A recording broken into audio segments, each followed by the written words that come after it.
3 డిఏలు ఇస్తానటువంటి ప్రభుత్వం ఇప్పటికి ఇయ్యలేదు, ఒకటే ఇచ్చింది అనేటువంటిది. ఇక రెండో విషయం ఏంటంటే ఏ రంగాలకు ఎట్లా ఇస్తున్నారో మా రంగానికి కూడా ఒక ప్రాధాన్యత ఇవ్వాలి. ఒక దానికి కాపీ ఇంకో దానికి ఇవ్వడం ద్వారా ఎంతో కొంత సాటిస్ఫై చేసేటువంటి అవకాశం ఉంటుంది.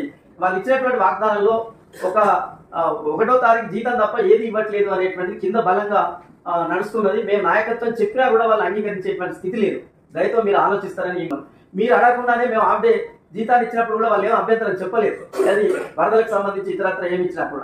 కానీ అదే సమయంలో వాళ్ళు ఏం ఆశించారంటే 2-3 డిఏ ఇస్తారని చెప్పారు, అది రాలేదు. ఇంకొక సమస్య పెద్దది ఏమొచ్చిందనంటే మార్చిలో రిటైర్ అయినటువంటి వాళ్ళకి ఇప్పటికీ ఒక పైసా రాకపోవడం వల్ల చాలా ఆందోళన పడుతున్నటువంటి పరిస్థితి ఉన్నది. పెన్షన్ వస్తుంది, బట్ పెన్షనరీ బెనిఫిట్స్ అనేటువంటి రాకపోవడం అనేది చాలా ఆందోళన కల్పిస్తున్నది. ఇంకొక సమస్య కూడా సార్, 3-1 జీవో మీద మీరే ఇప్పుడు క్యాబినెట్ సబ్ కమిటీకి సంబంధించి